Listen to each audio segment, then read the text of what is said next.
Hello students, welcome to my channel. Students, इससे पहले video में हमने आप लोगों का अति लघुत्तरी के महत्वपूर्ण प्रश्न करने के लिए बोला था। अगर आप लोगों ने वो प्रश्न नहीं कर पाए हैं तो इसमें से आप लोग इसका सलूशन देख सकते हैं। तो देखिए महत्वपूर्ण प्रश्न, इसमें पहला प्रश्न दिया गया है, कोलराउस का नियम क्या है। कोलराउस का नियम क्या है, तो इसका प्रश्न देखिए, इसका उत्तर होगा इस नियम के अनुसार कोलराउस नियम के अनुसार किसी विद्युत अपघट्य की अनंत तन्यता पर चालकता इसके धनायनों तथा ऋणायनों की मोलर चालकताओं के योग के बराबर होती है। इसकी मतलब अनंत तन्यता जो है, ये अनंत तन्यता इसके धनायनों और ऋणायनों की मोलर चालकता, मतलब जो HCl दिया गया है इसका ये प्लस और माइनस में टूटेगा, तो इसकी जगह आप NaCl भी ले सकते हैं। NaCl भी देखिए Na प्लस में और Cl माइनस में टूटता है, इसकी जगह आप NaCl भी ले सकते हैं। धनायनों तथा ऋणायनों की मोलर चालकताओं के योग के बराबर होता है। ये जो धनायनों और ऋणायनों के मोलर चालकताओं के योग के बराबर होती है यदि प्रत्येक चालकता पद को विद्युत अपघट्य सूत्र में उपस्थित संगत आयनों की संख्या से गुणा किया जाए तो। देखिए इसका ये उदाहरण हो जाएगा, इसका ये परिभाषा, ये लिखना था, नियम है इसका ये। अगर आप लोगों को बाई चांस पेपर में नहीं याद है, किसी कारणवश आप लोगों को पेपर में नहीं आ रहा है, तो आप लोग इतना लिख सकते हैं। अगर आप लोगों के इस क्वेश्चंस के आंसर अगर पेपर में नहीं आ रहा है तो आप लोग इस तरीके से लिखेंगे। ये 2 नंबर की आता है पेपर में, अगर आप लोग इस तरीके से भी लिख देंगे तो आप लोगों को आधा नंबर मिल जाएगा, 1 नंबर मिल जाएगा। देखिए हेडिंग डाल दीजिएगा कोलराउस का नियम, उसके बाद लिखिएगा कोलराउस का नियम वह नियम है जो, उसके बाद जो बीच में अगर आप लोगों को थोड़ा बहुत आ रहा है इससे रिलेटेड क्वेश्चन तो आप लोग बीच में लिख सकते हैं। अगर नहीं आ रहा है तो कहीं क्वेश्चन से कुछ भी बीच में आप लोग लिख सकते हैं, कुछ भी मतलब गाना वाना नहीं लिखना है, आप लोगों को इससे रिलेटेड वर्ड लिखना है। अगर इससे रिलेटेड वर्ड नहीं आ रहा है तो क्वेश्चन पेपर में देखिए कुछ वर्ड्स होंगे तो आप लोगों को इसके अंदर लिख देना है, उसके बाद लिख दीजिएगा उसे हम कोलराउस का नियम कहते हैं। 2 नंबर के पेपर में आते हैं, 2 नंबर के अगर आप लोग इतना कर देंगे तो ये 1 नंबर मिल जाएगा, आप लोगों को 1 नंबर मिल जाएगा। उसके बाद ये फैराडे का विद्युत अपघट्य का प्रथम नियम, ये आप लोग इस प्रकार से कई परिभाषा पे लगा सकते हैं। तो चलिए अपने अगले प्रश्न पे आते हैं। अगला प्रश्न क्या दिया गया है, फैराडे का विद्युत अपघटन का प्रथम नियम लिखिए। फैराडे का विद्युत अपघटन का प्रथम नियम, तो इसका प्रथम नियम, इस नियम के अनुसार विद्युत अपघटन की प्रक्रिया में किसी इलेक्ट्रोड विशेष पर मुक्त अथवा एकत्रित इलेक्ट्रोड विभव पर मुक्त या तो एकत्रित पदार्थ का द्रव्यमान विलयन में प्रवाहित की गई विद्युत की मात्रा कुल आवेश के समानुपाती होता है। उसके बाद अगला प्रश्न क्या दिया गया है, फैराडे का विद्युत अपघटन का द्वितीय नियम लिखिए। ये जो दूसरा प्रश्न है आप लोग पहले के तरीके से भी कर सकते हैं, जिस तरीके से ट्रिक बताए हैं उस तरीके से भी, अगर नहीं आ रहा पेपर में उस तरीके से भी आप लोग किसी भी क्वेश्चन पर लगा सकते हैं। तो तीसरा प्रश्न, फैराडे का विद्युत अपघटन का द्वितीय नियम लिखिए। इस नियम के अनुसार, यहाँ देखिए तीसरा प्रश्न दिया गया है, इस नियम के अनुसार जब श्रेणी क्रम में जुड़े विभिन्न विद्युत अपघट्यों के विलयनों में समान मात्रा में विद्युत प्रवाहित की जाती है तो इलेक्ट्रोडों पर मुक्त पदार्थों के द्रव्यमान उनके तुल्यांक भारों के समानुपाती होता है। फिर से देखिए, जब श्रेणी क्रम में जुड़े विभिन्न विद्युत अपघट्य के विलयनों में समान मात्रा में विद्युत प्रवाहित की जाती है तो इलेक्ट्रोडों पर मुक्त पदार्थों के द्रव्यमान उनके तुल्यांक भारों के समानुपाती होते हैं। देखिए ये भार दिया गया है तो इसके समानुपाती होगा, ये इसके समानुपाती होगा, W1 E1 W2 E2 के समानुपाती विद्युत अपघट्य है और ये द्रव्यमान है। तो W1 अपान E1 W2 अपान E2, इसी प्रकार से W3 अपान E3, इसके आगे भी W4 अपान E4 आप लोग लगा सकते हैं। जब आप लोग न्यूमेरिकल से अगर आ जाए इस पे तब इस प्रकार से लगा सकते हैं। अब अगला प्रश्न क्या दिया गया है, विशिष्ट चालकता से क्या तात्पर्य है, इसका मात्रक क्या है। विशिष्ट चालकता क्या है, तो विशिष्ट चालकता देखिए, विशिष्ट चालकता ये जो है इसे विशिष्ट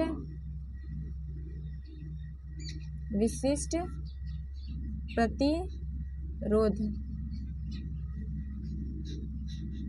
विशिष्ट चालकता विशिष्ट प्रतिरोध के व्युत्क्रम होती हैं। किसी चालक के विशिष्ट प्रतिरोध के व्युत्क्रम को उस चालक की विशिष्ट चालकता कहते हैं। इसे ग्रीक अक्षर के मतलब कप्पा से निरूपित किया जाता है। ये क्या है? विशिष्ट चालकता विशिष्ट प्रतिरोध के व्युत्क्रम होती हैं। विशिष्ट चालकता विशिष्ट प्रतिरोध के व्युत्क्रम होते हैं। विशिष्ट चालकता के मात्रक ओम इनवर्स सेंटीमीटर इनवर्स होते हैं और ओम इनवर्स सेंटीमीटर इनवर्स इस प्रकार से भी लिख सकते हैं आप लोग, और ये भी लिख सकते हैं। अब अगला प्रश्न क्या दिया गया है?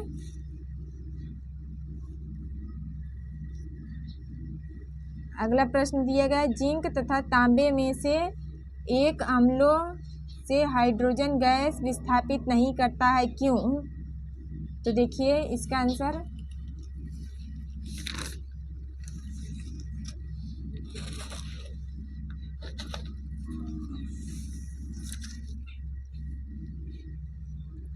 अगला प्रश्न इसमें दिया गया, जिंक तथा तांबे में से अम्लों से हाइड्रोजन गैस विस्थापित नहीं करता है, क्यों? जिंक अम्लों से हाइड्रोजन को विस्थापित करता है क्योंकि विद्युत रासायनिक श्रेणी में जिंक हाइड्रोजन से ऊपर तथा तांबा हाइड्रोजन से नीचे स्थित होता है। आप लोगों ने ये चैप्टर एनसीईआरटी में पढ़ा होगा। इस तरह के विद्युत रासायनिक श्रेणी में हाइड्रोजन से नीचे और हाइड्रोजन से ऊपर इस तरीके से दिया होगा आप लोगों को। अगर आप लोग पढ़े होंगे तो जानते होंगे। जिंक अम्लों से हाइड्रोजन को विस्थापित करता है क्योंकि विद्युत रासायनिक श्रेणी में जिंक हाइड्रोजन से क्या होता है? ऊपर होता है तथा तांबा हाइड्रोजन से नीचे स्थित है, जिसके कारण जिंक हाइड्रोजन से अधिक अपचायक है। जिंक ऊपर है इस वजह से अपचायक है, तांबा नीचे है तो कम अपचायक होगा। इस प्रकार से आप लोग पढ़े होंगे। और अगला प्रश्न दिया गया है, विद्युत रासायनिक श्रेणी में एल्युमिनियम हाइड्रोजन से ऊपर है। विद्युत रासायनिक श्रेणी में एल्युमिनियम हाइड्रोजन से ऊपर है। एल्युमिनियम जो है हाइड्रोजन से ऊपर स्थित है, किंतु यह वायु और जल में स्थायी है, क्यों? तो देखिए इस क्यों का जवाब, विद्युत रासायनिक श्रेणी में एल्युमिनियम हाइड्रोजन से ऊपर है किंतु यह वायु और जल में स्थायी है, क्योंकि मतलब इतना आप लोग को लिख लीजिएगा। पहले इतना जो है इतना इसे लिख लीजिएगा, उसके बाद क्योंकि पूरा यहाँ तक लिख लीजिएगा। उसके बाद क्योंकि अगर आप लोगों को इसका आंसर नहीं आ रहा है तो इतना आप लोग लिख सकते हैं। इतना लिखने के बाद क्योंकि लगा के कुछ आगे लिख दीजिएगा, आप लोगों को 1 नंबर पक्का मिल जाएगा। उसी प्रकार से 5वें क्वेश्चन में भी आप लोग ट्रिक लगा सकते हैं। यहाँ से पूरा यहाँ तक ये लिखने के बाद क्योंकि करके आगे कुछ लिख दीजिएगा, कहते हैं इस प्रकार से आप लोग लिख दीजिएगा। देखिए इसमें विद्युत रासायनिक श्रेणी में एल्युमिनियम हाइड्रोजन से ऊपर है क्योंकि वह वायु और जल में स्थायी है, क्योंकि यह गर्म जल या जलवायु के साथ उच्च ताप पर क्रिया करता है और साधारण ताप पर जल के साथ इसकी क्रिया मंद होती है। क्योंकि यह जल या जलवायु के साथ उच्च ताप पर क्रिया करता है और साधारण ताप पर जल के साथ इसकी क्रिया मंद होती है। और अगला प्रश्न दिया गया है, अभिक्रिया की तात्क्षणिक दर को परिभाषित कीजिए। तात्क्षणिक दर को परिभाषित करना है, इसकी तात्क्षणिक दर क्या होती है? तो देखिए तात्क्षणिक दर इसके समय और विस्थापन ये किसी निश्चित क्षण पर, क्षण मतलब कुछ समय के लिए, किसी निश्चित क्षण मतलब कुछ समय के लिए, ये कुछ समय के लिए किसी निश्चित क्षण पर मतलब ये डेल एस मतलब छोटा समय मतलब कम समय के दिखा रहा है। क्षण पर किसी एक अभिकारक अथवा उत्पाद के सांद्रता परिवर्तन टी एक्स परिवर्तन की दर मतलब दर अपन मतलब डी अपन डी टी। जब दर बोला जाए तो डी अपन मतलब टी टी होता है इसके अपन में दर। उस क्षण पर अभिक्रिया की दर अर्थात अभिक्रिया की तात्क्षणिक दर कहलाती है। और अगला प्रश्न दिया गया है, निम्न अभिक्रिया की कोटि और वेग स्थिरांक की इकाई लिखिए। निम्न अभिक्रिया की कोटि और वेग स्थिरांक की इकाई लिखिए। अभिक्रिया क्या है? H2 + Cl2 किस में जा रहा है? 2HCl में जा रहा है, मतलब ये शून्य कोटि की अभिक्रिया है। देखिए इसमें अभिक्रिया क्या है? ये शून्य कोटि की अभिक्रिया है। अभिक्रिया क्या है? शून्य कोटि की अभिक्रिया है तथा वेग स्थिरांक की इकाई क्या है? Mole litre inverse second inverse. ये होता है शून्य कोटि के लिए इकाई mole litre inverse second inverse है शून्य कोटि के लिए। और अगला प्रश्न क्या है? इसे देखिए, अभिक्रिया का वेग स्थिरांक क्या है? तो इसमें देखिए अभिक्रिया का वेग स्थिरांक यदि किसी रासायनिक अभिक्रिया में किसी क्षण अभिकारक का आणविक सांद्रता C हो तो उस समय अभिक्रिया का वेग dx/dt सांद्रता C के समानुपाती होता है। dx/dt सांद्रता C, सांद्रता को C से डिनोट किया गया है, समानुपाती होता है। ये समानुपाती के चिन्ह, और समानुपाती जब चिन्ह हटाएंगे तो एक कांस्टेंट आया है K, dx/dt equal to constant K आया है C। उसके बाद जब C इक्वल टू 1 लिए हैं, जब C का मान 1 रखे हैं तो dx/dt बराबर K। अब अगला प्रश्न में ये जो शून्य कोटि की अभिक्रिया से आप क्या समझते हैं? उदाहरण द्वारा समझाइए। इसके वेग स्थिरांक भी लिखना है, मतलब इसमें 3 क्वेश्चन है। देखिए इसमें शून्य कोटि की अभिक्रिया क्या होती है? जब अभिक्रिया की दर अभिकारक की सांद्रता पर निर्भर नहीं करता है।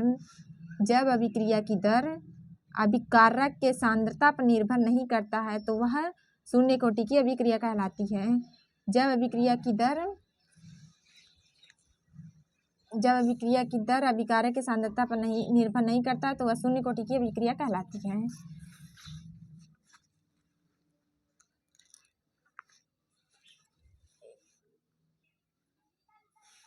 ये देखिए ए लिए हैं, ये किस में टूट रहा है? A + B में टूट रहा है, तो वेग बराबर लिख सकते हैं A के पावर ये 0, तो यह शून्य कोटि की अभिक्रिया है। तो उदाहरण लेंगे H2 + Cl2।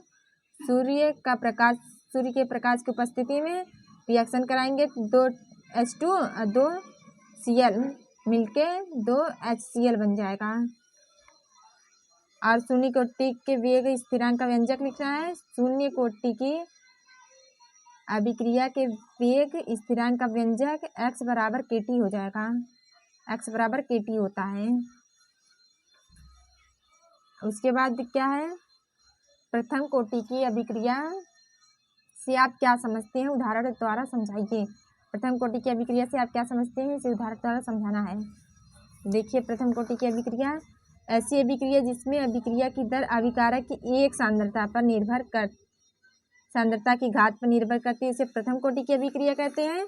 और ऐसी अभिक्रिया जिसमें अभिक्रिया की दर अभिकारक की शून्य सांद्रता की घात पर अगर निर्भर करेगी तो वह शून्य कोटि की अभिक्रिया हो जाएगी। और इसमें प्रथम कोटि की पूछा तो ऐसी अभिक्रिया जिसमें अभिक्रिया की दर अभिकारक की एक सांद्रता की घात पर निर्भर करता है तब प्रथम कोटि की अभिक्रिया कहलाएगा। अगर यहाँ 2 घात पर निर्भर करता है तो द्वितीय कोटि की अभिक्रिया हो जाती है। 3 घात पर निर्भर करता है तो तृतीय कोटि की अभिक्रिया के लिए भी इसी प्रकार से परिभाषा लिखेंगे। उदाहरण है ethylene C2H4 + H2 hydrogen gas. जब ये रिएक्शन करेगा तो H2 और ये 4 और ये 2 6 हाइड्रोजन एथेन बन जाएगा। और दर बराबर मतलब एक बराबर K और ये C2H6 है तो मतलब इसकी पावर 1 है, तो ये प्रथम कोटि की अभिक्रिया हुई। अब अगला प्रश्न क्या दिया गया है? प्रथम कोटि की अभिक्रिया के लक्षण लिखिए। प्रथम कोटि की अभिक्रिया के लक्षण। प्रथम कोटि की अभिक्रिया के लक्षण क्या है? तो लक्षण देखिए, अभिक्रिया के पूर्ण होने में अनंत समय लगता है। प्रथम कोटि की जो अभिक्रिया होती है इसे पूरा होने में अनंत समय लगता है, पूर्ण होने में अनंत समय लगता है। और अभिक्रिया की सांद्रता n गुना बढ़ाने पर अभिक्रिया का वेग भी n गुना बढ़ जाएगा। अगर इसकी सांद्रता में n से मल्टीप्लाई करेंगे तो अभिक्रिया के वेग में भी n से मल्टीप्लाई हो जाएगा। और अगला प्रश्न क्या दिया गया है? अगला प्रश्न दिया गया, प्रथम कोटि की अभिक्रिया के वेग स्थिरांक की इकाई ज्ञात कीजिए। प्रथम कोटि की अभिक्रिया के वेग स्थिरांक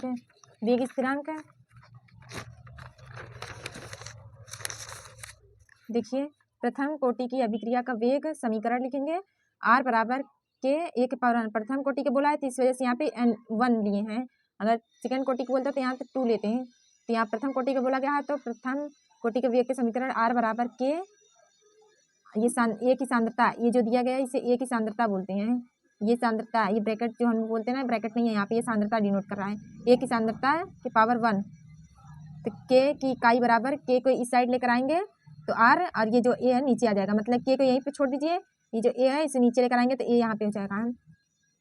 तो के की इकाई बराबर आर की इकाई अपन ए की सांद्रता की इकाई, आर की इकाई mole litre second, mole litre से मोल लीटर कैंसिल हो जाएगा और ये नीचे आएगा तो सेकेंड इनवर्स हो जाएगा। उसके बाद अगला प्रश्न दिया गया, एक अभिक्रिया का वेग के ए के पावर 1/2 बी के पावर 3/2 दिया है। इस अभिक्रिया की कोटि बतानी है। कोटि के लिए क्या करते हैं हम लोग, ये जो इसके पावर में रहता है 1/2 और 3/2 इसे जोड़ देंगे तो इसकी कोटि आ जाएगी। अगर इसकी जगह पे कुछ नहीं रहता तब पर भी 1 लेते हैं। अगर यहाँ पे कुछ नहीं रहता मतलब कुछ नहीं रहता का मतलब कि 1 दिया गया है, 1 है तो 1 लेते हैं। और अगर इसके पावर अगर के 1 की सांद्रता के पावर 0 रहता है तब पर भी तो 0 ही लेते हैं, तब 0 लेते हैं। इसी प्रकार से इस पर लागू कर सकते हैं। देखिए इसका आंसर देखिए, अभिक्रिया का वेग बराबर के ए की सांद्रता के पावर 1/2 बी की सांद्रता के पावर 3/2 दिया गया है। अभिक्रिया की कुल कोटि निकालना है, कुल कोटि निकालना है तो 1/2 प्लस 3/2 इक्वल टू, जब इसका एलसीएम ये 2 आ गया और इसका प्लस किए तो 4 आया, 2 आएगा, अर्थात अभिक्रिया की कोटि 2 की होगी। अगर इसमें कुल कोटि बताना था हम लोगों को, इसमें कुछ नहीं पूछा गया था, मतलब ए की कोटि अगर पूछता तो 1/2, बी की कोटि पूछता तो 3/2, इसमें किसी को नहीं पूछा गया था, मतलब कुल कोटि हम लोग बताएंगे। उसके बाद ये अगला प्रश्न है, लिगेंड क्या है, 2 उदाहरण भी दीजिए। लिगेंड क्या है, इसके 2 उदाहरण देना है। वह आणविक अथवा आयनिक स्पीशीज जो संकर यौगिक में केंद्रीय धातु परमाणु अथवा आयन से स्थायी रूप से जुड़ी होती है, लिगेंड कहलाती है। वह आणविक अथवा आयनिक स्पीशीज जो संकर यौगिक ये है, संकर यौगिक में केंद्रीय धातु से, ये केंद्रीय धातु इसको बोलते हैं, केंद्रीय धातु परमाणु इसे बोलते हैं। आयन से स्थायी रूप से, या ये स्थायी रूप से ये जुड़ी है, एफ पे जुड़ा है तो लिगेंड कहलाएगा, लिगेंड। और इसमें ये CO जो है ये जुड़ा है, केंद्रीय धातु से डायरेक्ट जुड़ा है, तो ये भी इसका एग्जाम्पल, ये इसका एग्जाम्पल हो जाएगा। और अगला प्रश्न दिया गया है, शुष्क ईथर की उपस्थिति में सोडियम तथा एक यौगिक ए के 2 मोल आपस में अभिक्रिया करके एथेन बनाते हैं। यौगिक ए क्या है, रासायनिक समीकरण भी दीजिए। चलिए इसको करते हैं। देखिए, शुष्क ईथर की उपस्थिति में सोडियम तथा एक यौगिक ए है, 2 मोल आपस में अभिक्रिया करके एथेन बनाते हैं। तो लिखते हैं यहाँ पे हम लोग, एक यौगिक ए है CH3I, इसे ए बोला गया है, प्लस कितना ये दिया गया है 2 मोल आपस में, सोडियम के 2 मोल और क्या बोला गया है, सोडियम के 2 मोल और यौगिक ए के 2 मोल, सोडियम और यौगिक ए के 2 मोल हैं। यहाँ पे यौगिक के 2 मोल लेंगे तो 1 मोल ये लिए हैं और 2 मोल सोडियम के यहाँ पे है, प्लस 2 मोल लिए, 1 मोल ये और 1 मोल इसे ये लिए। और उपस्थिति किसका रखना है, शुष्क ईथर की उपस्थिति किसका है, शुष्क ईथर की। तो यहाँ पर उपस्थिति शुष्क ईथर की उपस्थिति है, तो एथेन बनाते हैं, CH3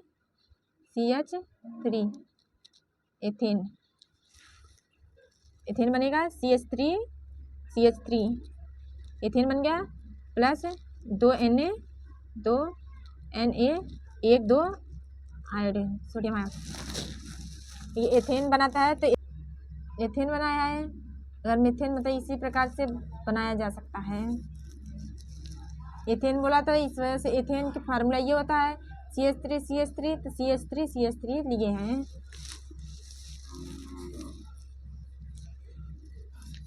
ये सोडियम लिया गया है, सोडियम। और अगला प्रश्न क्या दिया गया है, फ्रैंकलैंड अभिक्रिया का रासायनिक समीकरण लिखिए। फ्रैंकलैंड अभिक्रिया की रासायनिक समीकरण क्या होता है,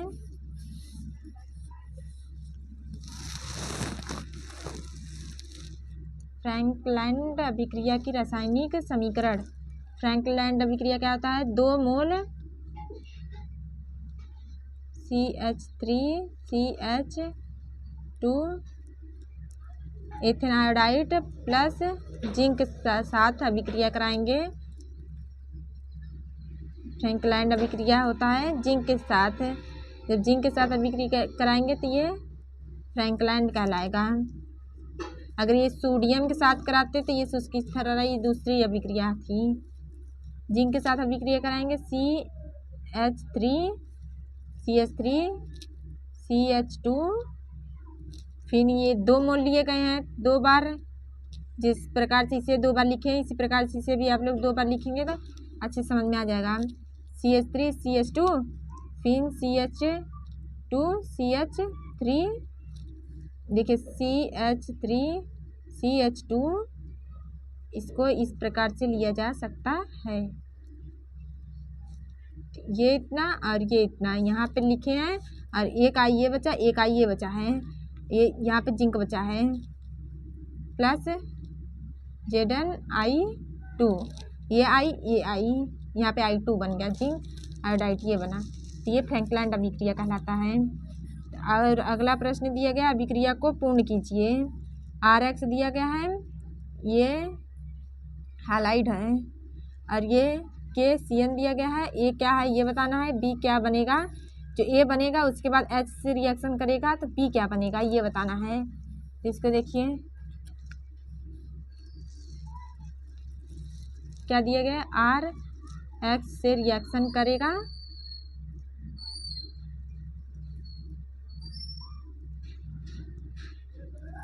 RX से रिएक्शन करेगा KCN। जब रिएक्शन करेगा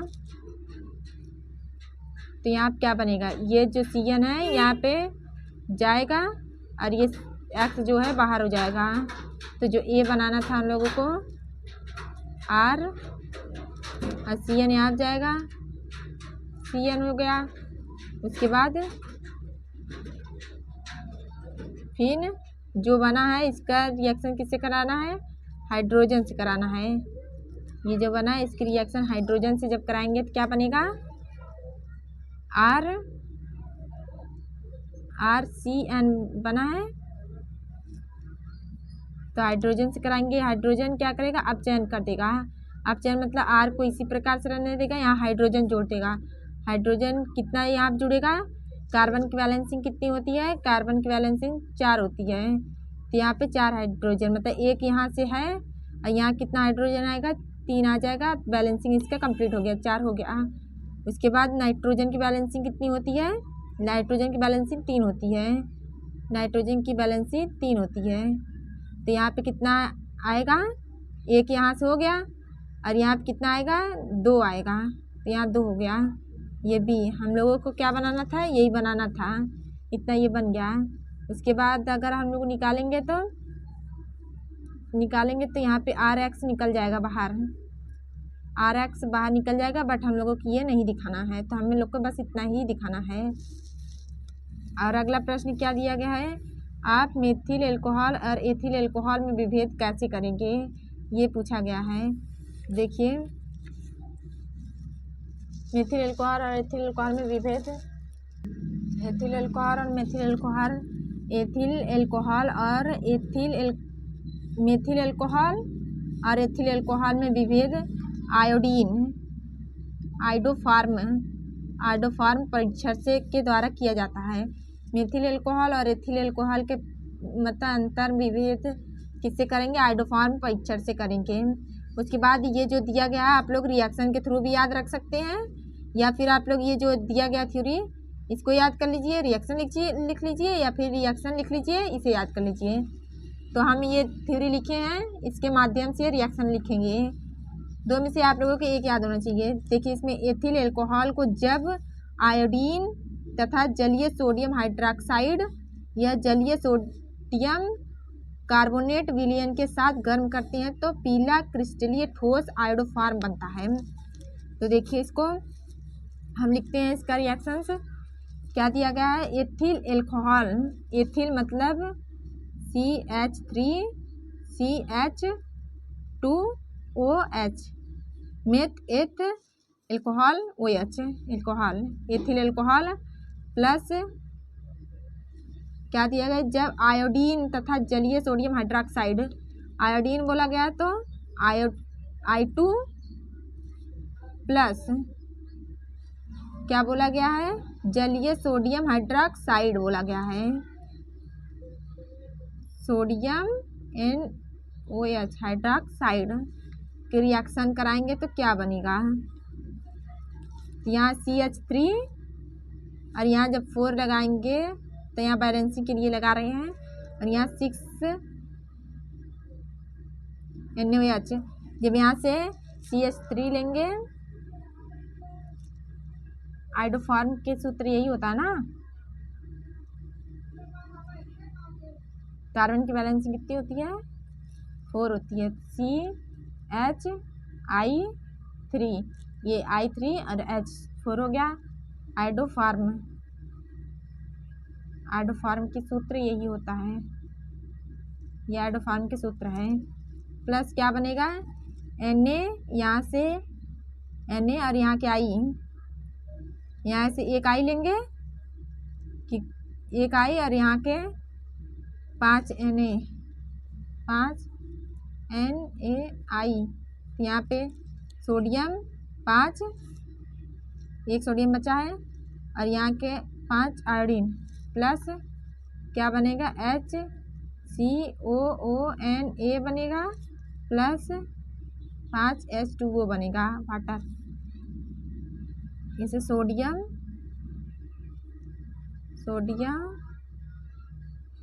फार्मेट लिखते हैं, ये सोडियम हाइड्रोक्साइड है, सोडियम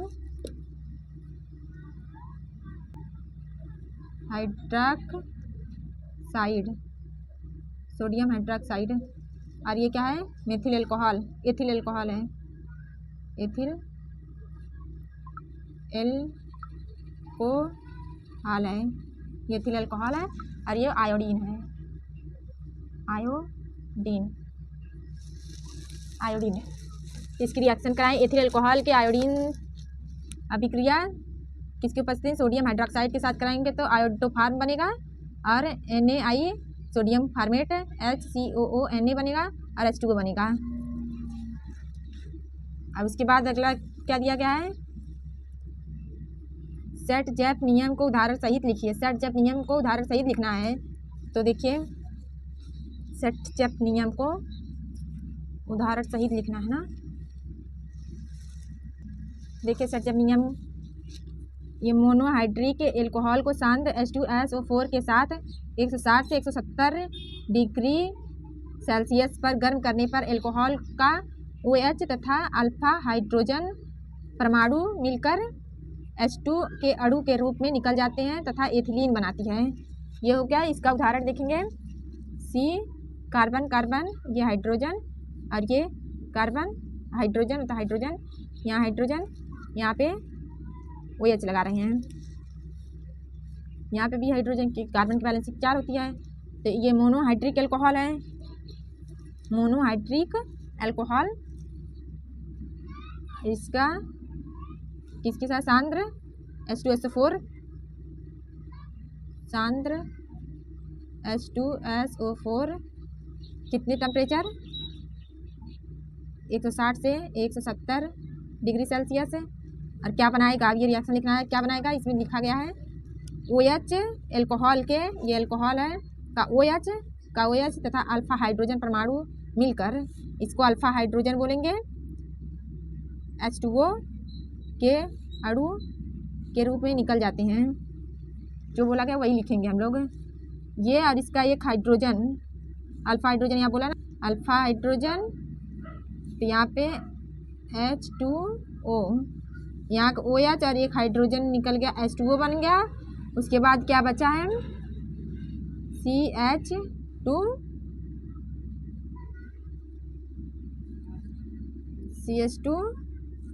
डबल बॉन्ड CH2, ये इतना हो गया, अल्फा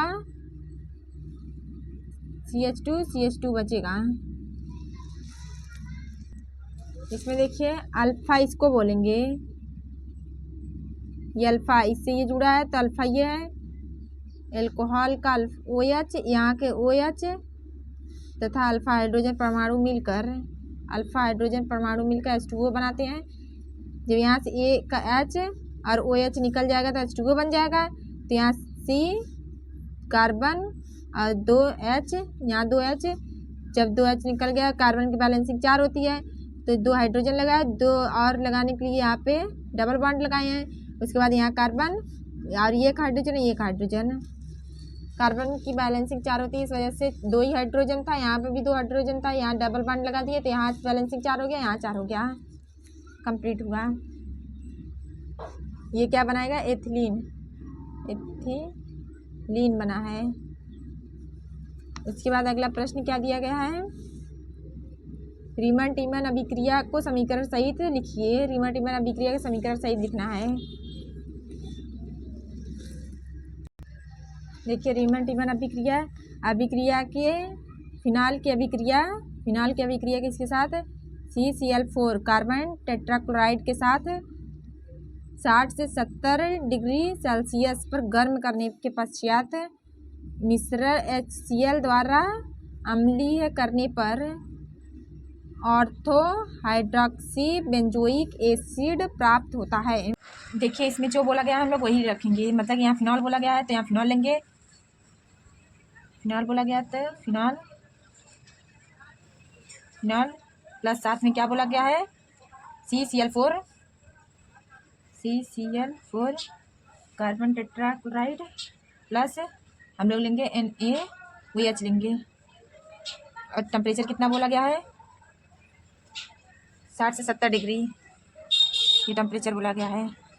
60 से 70 डिग्री सेल्सियस ये बोला गया है। जब इसका रिएक्शन कराएंगे तो यहाँ 6 मोल NaOH का लेंगे। जब ये रिएक्शन कराएंगे तो यहाँ पे H हट जाएगा, Na आके लगेगा, Na, और यहाँ पे COONA। ये बीच में इस तरीके से होता है, ये बीच का उत्पाद है। उसके बाद क्या बोला गया है? HCl के द्वारा रिएक्शन कराना है तो क्या बनेगा? क्या बोला गया? ऑर्थो हाइड्रोक्सी बेंजोइक बनेगा। ये ऑर्थो हाइड्रोक्सी बेंजोइक है, जिसको क्या बोलते हैं? सैलिसिलिक अम्ल बोलते हैं, इसको सैलिसिलिक अम्ल बोलते हैं। और यहाँ पे जब ये निकला तो यहाँ क्या? एक Na यहाँ लगा, एक Na यहाँ, तो यहाँ कितना बचा? 4 Na, तो यहाँ 4 Cl NaCl बन गया और H2O 4 H2O बनेगा। उसके बाद यहाँ के जब OH COH सही है। अब आगे क्वेश्चंस क्या दिया गया है? आगे क्वेश्चंस दिया गया है स्मिथ अभिक्रिया द्वारा प्राथमिक एमीन कैसे बनाई जाती है? रासायनिक समीकरण भी दीजिए स्मिथ अभिक्रिया के द्वारा प्राथमिक एमीन बनाना। देखिए स्मिथ अभिक्रिया द्वारा प्राथमिक एमीन बनाना है, कैसे बनाई जाती है? रासायनिक समीकरण देना है इसका। तो कार्बोक्सिलिक अम्ल को हाइड्रोजोइक अम्ल N3H के साथ सांद्र H2SO4 की उपस्थिति में गर्म करने पर प्राथमिक एमीन बनता है। तो इसका रासायनिक समीकरण देना है। तो रासायनिक समीकरण के लिए कार्बोक्सिलिक अम्ल RCOOH, इसको बोलते हैं कार्बोक्सिलिक अम्ल, प्लस क्या लेना है? हाइड्रोजोइक अम्ल N3H, ये हाइड्रोजोइक अम्ल के साथ किसकी उपस्थिति लेना है?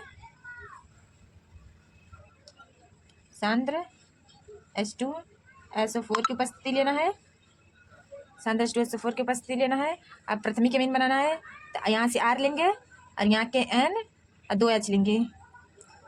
प्राथमिक एमीन तो यही होता है, ये एक से जुड़ा है, एक R जुड़ा है एमीन में, तो प्राथमिक एमीन, यह प्राथमिक एमीन।